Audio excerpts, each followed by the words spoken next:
நீ சொல்ற கதையெல்லாம் சின்ன பசங்க கிட்ட போய் சொல்லு, நான் நம்ப மாட்டேன். என்ன மாங்கா மடையன்னு நினைச்சியா?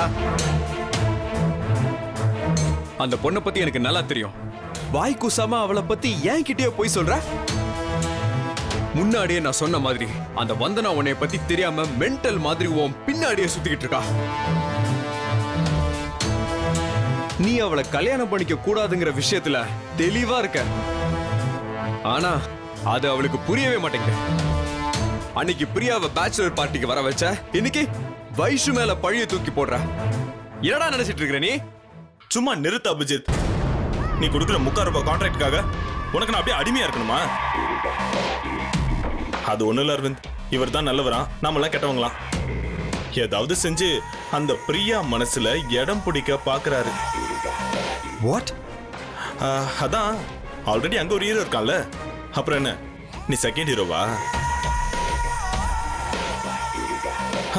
பிரியாவும் நீயும் லவ் பண்றீங்க, கேட்டா ஃப்ரெண்ட்ஷிப் அது இதுன்னு கதை சொல்றீங்க. வாய்ப்பு கிடைச்சா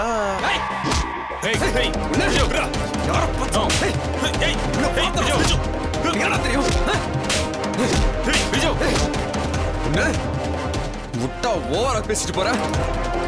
உன்னெல்லாம் அன்னைக்கே கொண்டு இருக்கணும். யார பத்திரா தப்பா சொல்ற?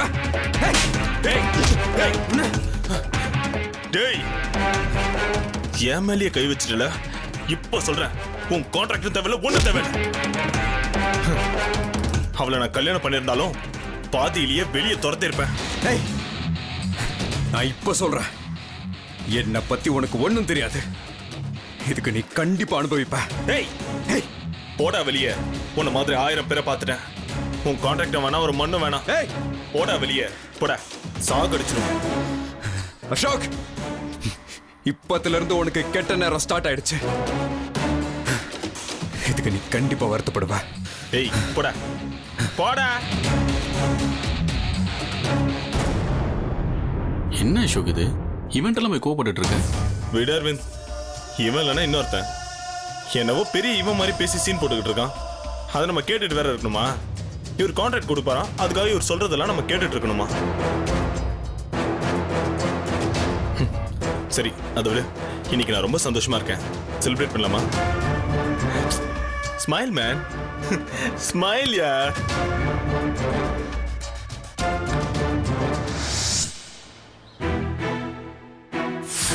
ஓ, இப்பதான் புரியுது. பிஜு அசோக் கூட சைன் பண்ண கான்ட்ராக்டை என் கல்யாணத்தை நிறுத்தி அதை அவனுக்கு வாங்கி கொடுக்கணும்னு இந்த நாடகம் இல்ல?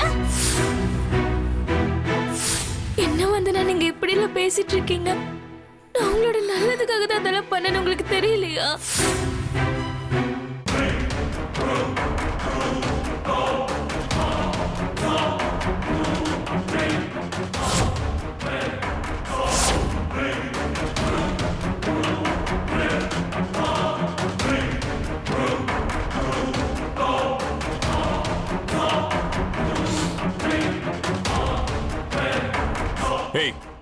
கதவு திறந்திருந்தா நீ பாட்டுக்கு உள்ள வந்துருவியா?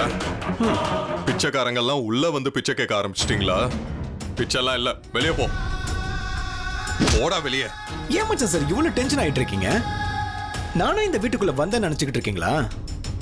என்ன இங்க ஒருத்தவங்க கூப்பிட்டாங்க, அதுக்கு தான் வந்தேன். ஆமா, பிச்சைக்காரன் சொல்றீங்க. பிச்சைக்காரனா உங்களுக்கு அவ்வளவு கேவலமா போச்சா? சாட்சாத் அந்த சிவபெருமான இறந்துண்டு வாழ்ந்தாராம். என்ன மச்சான், கிண்ட தெய்வம் மச்சான், இது கூட அறியாமல் விசனமாக கதைக்கிறீர்கள். டேய், எதுக்கு இங்க வந்து நின்னு கதை சொல்லிக்கிட்டு இருக்க? இப்போ உன்னை யார் இங்க வர சொன்னது?